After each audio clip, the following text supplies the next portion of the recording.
네, 지난주 마지막 거래 미증시 견고한 고용 지표로 금리 인하 리스크가 부각이 되면서 3대 지수 소폭 하락 마감을 했습니다. 이번 주에 정말 빅 이벤트들이 예정이 되어 있는데요. 개장 상황과 함께 글로벌 이슈 만나보겠습니다. 뉴욕 증시 전문 유튜버입니다. 유선아님과 함께합니다. 안녕하세요. 네, 네, 안녕하십니까. 안녕하십니까. 네, 이번 주 정말 빅 이벤트들이 산재가 돼 있습니다. 오늘 애플이 신호탄을 쏘는데요. 자세히 정리해 주시겠어요? 이번 주 일정들?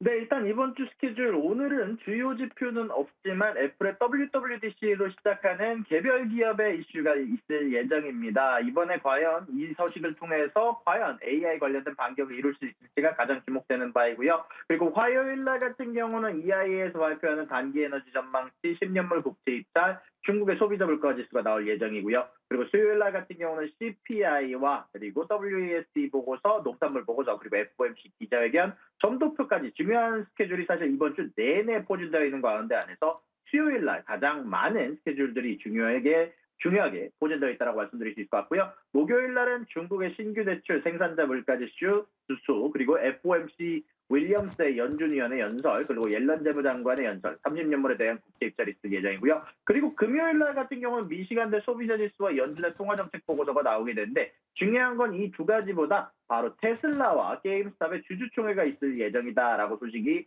전달이 되기도 했습니다. 네, 이번 주에 CPI도 있고 FOMC도 있고 또 금요일에는 테슬라와 게임스탑의 주주총회도 있다라고 말씀을 해 주셨습니다. 이제 또 인공지능 지각생으로 불리던 우리 애플이 드디어 자체 AI 기술을 선보일 예정입니다. 그동안 폐쇄적인 생태계를 유지했던 애플이기에 더더욱 시장에 이목이 집중이 되고 있는데 오늘 어떤 내용이 발표가 될까요? 네, 일단 애플 같은 경우는 지금 가장 중요하게 혹은 많은 애널리스트 사이에서 나오고 있는 얘기는 바로 프로젝트 그레이 매터라고 해가지고 AI 도구 중에서 모든 것들을 통합시킨 사파리라든지 포토라든지 노트라든지 여러 가지를 통합시킨 AI가 출시될 예정이다라는 얘기가 많이 나오고 있고요. 현재 이런 것들 모든 것들이 온 디바이스 처리가 될 것으로 예상이 되면서 이런 부분들이 중요한 포인트로 잡히고 있습니다. 이것 말고도 사실 역대 최대의 iOS 업데이트가 될 것이다라고 마크 거버가 전체적으로 언급을 하기도 했었고요. 이것뿐만이 아니라 맥 OS 15 그리고 이것뿐만이 아니라 음성 메모에 대한 자동 요약, AI를 이용한 사진 보정, 그리고 스포트라이트 검색에 대한 업데이트를 진행한다라고 얘기가 나와 있고요. 그리고 가장 많이 주목을 받고 있는 것은 결국 시리에 대한 업데이트가 될 것으로 예상이 되고 있습니다. 이번에 오픈 AI와 협업을 통해 라지 랭귀지 모델을 도입하려고 한다는 이야기가 전달이 됐는데, 시리가 훨씬 더 커다랗게 사람과 같은 움직임을 말을 할 수 있을 정도로 구글보다 더 나은 버전을 보여줄 수 있을 거다라는 기대가 굉장히 많이 서려 있습니다. 네, 역대 최대 업데이트라고 했는데 14일까지 개최가 됩니다. WWDC 어떤 호재들이 나올지 계속해 주시하시면 좋을 것 같습니다.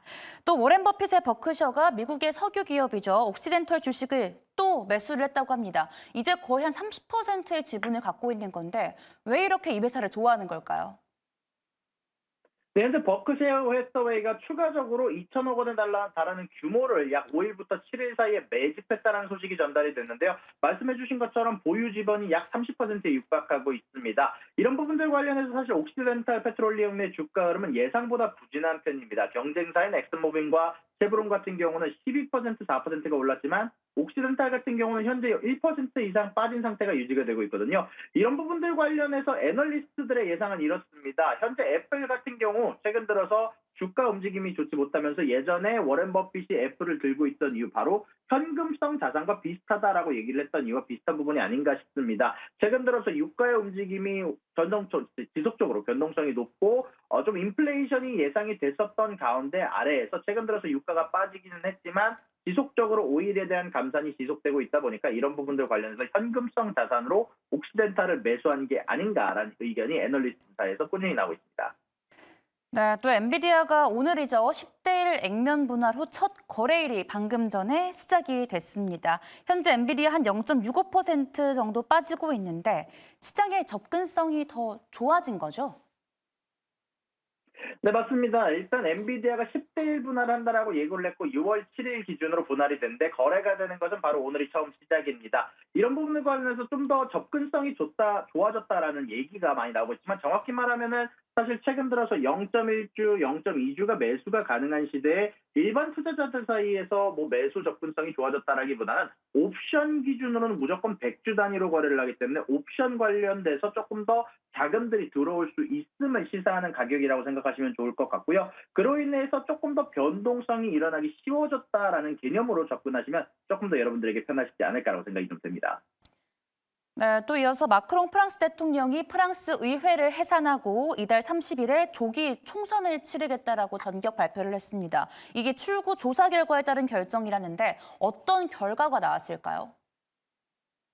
네, 최근 들어서 유럽 의회에서 사이드에서 극우 정당들이 당선이 될 거다라는 얘기가 굉장히 많이 나오고 있습니다. 그런 가운데 안에서 마크롱 대통령 같은 경우는 사실 좀 더 중도 정당에 속하는 부분으로 좀 많이 파악이 되고 있는데 이런 가운데 안에서 자신의 정당이 참패할 것을 예상하면서 프랑스의 하원들을 전격 해산했다는 소식이 전달이 됐습니다. 그에 따라서 30일부터 조기 총선이 시작이 되게 되는데요. 그로 인해서 좀 더 불확실성이 높아졌다 보니까 유로화가 아주 급락하는 현상이 어제 기준으로 발생하기도 했었습니다.